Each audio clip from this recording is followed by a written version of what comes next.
علیکم ناظرین، میں ہوں آپ کا ہوسٹ اختر علی. آپ دیکھ رہے ہیں لاہور سچ نیوز. مارکیٹ ہار روڈ میں جہاں پہ ہم لوگوں سے بات کریں گے مہنگائی کے متعلق کہ لوگوں کو مہنگائی سے کیا مشکلات. بھی بڑے بڑے پیٹوں والے بیٹھے ہوئے ہیں، یہ صرف اپنے جو ہے نا معاملات کو سیدھا کرتے ہیں، عوام جائے باہر میں. مزدور کو مزدوری نہیں مل رہی. اب مجھے یہ بتائیں کہ 20-25 ہزار یا 30 ہزار روپے کمانے والا، چاہے وہ پرائیویٹ جاب کرتا ہے چاہے وہ سرکاری جاب کرتا ہے، ایک غریب آدمی اپنے گھر کا چولہا کیسے چلائے گا؟ یہ ان کو چاہیے کوئی ایسے معاملات کرے اس ملک کی عوام خوشحال ہو. اگر اسی طرح معاملات چلتے رہے تو یہ انشاءاللہ تعالی یہ وہ دن دور نہیں جو اس ملک کا جو ہے نا حال یہ سری لنکا سے بدتر. موجود بحران کے متعلق یہ ہے کہ اس وقت افراتفری کا عالم ہے. ہر آدمی کو اپنی اپنی پڑی ہوئی ہے، کوئی کسی سے سنسیر کے ساتھ بات ہی نہیں کر رہا. اگر اس طرح حالات رہے تو فرسٹریشن پھیل جائے گی. کوئی کسی کے ساتھ لائل بھی نہیں ہے، اور اس کی وجہ سے جو سب سے بڑی وجہ ہے پاکستان کا مسئلہ ہے نا وہ معیشت کا ہے اور قرضوں کی واپسی کا ہے. یہ قرضوں کی واپسی کیسی ہوگی؟ یہ ان کے سے تو پہلے سے نہیں قرضے لیول ہوتے ہیں نا، وہ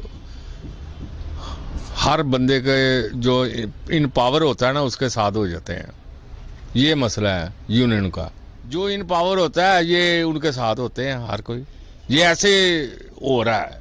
گورنمنٹ آف پاکستان سے کیا آپ مطالبہ کرتے ہیں خاص طور پہ یہ بحران کے متعلق، مارکیٹ کے متعلق، جو یہ بینک جو ریلیز نہیں کر رہا ہے لسٹیں یا وہ یہ اس وقت الیکشن کا مسئلہ نہیں ہے. کوئی ون کرے یا لوز کرے یہ مسئلہ نہیں ہے. یہ سب سے بڑا مسئلہ ہے روٹی روزی رزق کا ہے. اگر اس طرح حالات رہے تو یہ افراتفری پھیل جائے گی، فرسٹریشن پھیل جائے گی. ایک دوسرے کو لوگوں نے لوٹنا شروع کر دینا ہے. جان مال عزت آبرو خطرے میں پڑ جائے گی. لوگوں کو سب سے پہلے معیشت کو ٹھیک کرنا چاہیے. آٹا چینی اور ضروریات اشیاء کا شدید بحران ہے، تو اس کے متعلق آپ کیا بات کرنا چاہتے ہیں؟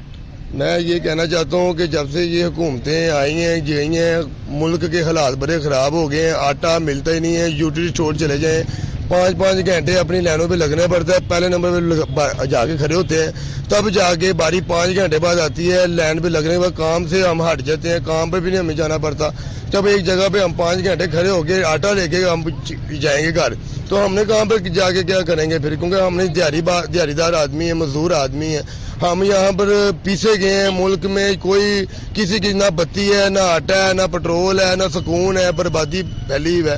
ہر کسی کو اپنا اپنا ہے، چاہے وہ بڑا ہے چاہے وہ چھوٹا ہے. کوئی بھی ادارہ ہے کسی قسم کا بھی، جو بیوروکریٹس ہے کسی قسم کا بھی ہے، اس نے اپنی جیب رکھی ہوئی ہے.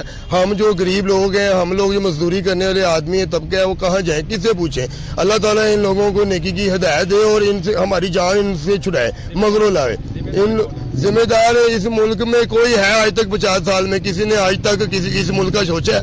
کسی نے سوچا. جس نے اس نے اپنی جیبوں میں ڈالا ہے، اپنا گھر بھرا ہے. ان کے محل جا کے دیکھو، ان کے گاڑیاں دیکھو، 25-25 لاکھ 20-20 گاڑیاں ان کے گھروں میں کھڑی ہیں. چاہے وہ کوئی بھی بیوروکریٹ ہے، کوئی بھی ادارہ ہے، ان کے پوسٹیں دیکھو، ان کے 22ویں گریڈ دیکھو، 21ویں گریڈ دیکھو، 25ویں گریڈ دیکھو. کسی کا ہے ہی نہیں غریب کا پریشان حال. ان لوگوں کو غرق ہو جائیں گے انشاءاللہ تعالیٰ. اللہ تعالیٰ ان کو غرق کر دے، آمین. پاکستان کو اللہ تعالیٰ کوئی اچھا ایک مضبوط اور ایماندار آدمی دے جو ہمارے پاکستان کے بارے میں سوچے. اور اس ملک میں جو کرپشن ہے، جو اپنی جیبیں ہیں، اپنے گھر بھرنے، اپنی اولاد کا پتہ ہے، کسی اور کی اولاد کا نہیں پتا. اپنی اولاد ہماری کھائے پیے، جیبیں، اللہ کی ساری رحمتیں ہماری اولادوں کو مل جائے. باقی خصمہ کو کھائے میرا گھر کو ہے، کسی کا دھی پتر پڑھے نہ پڑھے، اسکولوں کی فیسیں دیں، بجلی کے بل دیں، بجلی آتی نہیں ہے. ایک بحران ہوا پر ہے، کسی قسم کا کوئی حال نہیں. 1000 روپے دیہڑی کمانے کے لیے صبح سے لے کے رات تک کھڑے ہونے والا بندہ 5-5 گھنٹے آٹے کی لائنوں میں لگے گا، ٹرکوں کے پیچھے لگے گا، جیبیں بھی کٹوائیں، دھکے بھی کھائیں، لڑائیاں بھی کریں، پھر جا کے ایک آٹا چونکے گا ملنا ہے. ایک آٹا بھی، یہ ایٹم بم ہم لوگوں نے اس لیے بنایا تھا کہ ہم لائنوں میں لگے آٹے کے لیے مریں گے. کھانا خراب کر دیا ان لوگوں نے اس ملک کا. ایک تو آٹا تو ملتا ہی نہیں ہے، اگر ملتے اس کا بڑا لین میں لگ جانا پڑتا ہے. ہم تو مزدور لوگ کے اس کے لیے دیہڑی تو توڑنا پڑتا ہے، چوٹی کرنا پڑتا ہے. ہم چوٹی کا کوئی جو ہے نا گنجائش نہیں ہوتا ہے، تو سارا دن لین میں لگ جاتے ہیں. اس کے باوجود بندے کو آٹا ملتا بھی نہیں ہے. دوسری یہ ہے کہ بھائی جس کا مرضی ہو کو مرا نہ جائے، لیکن یہ مہنگائی کنٹرول میں ہونا چاہیے. ہم یہ نہیں کہتے کہ پلانے کا ہو پلانے کا نہ ہو. ہمارا کوئی کسی کا کوئی دشمنی نہیں ہے، نہ کوئی کسی کا رشتہ داری ہے، لیکن مہنگائی کنٹرول میں ہو. جو ہم سن رہے ہیں 35 سالوں سے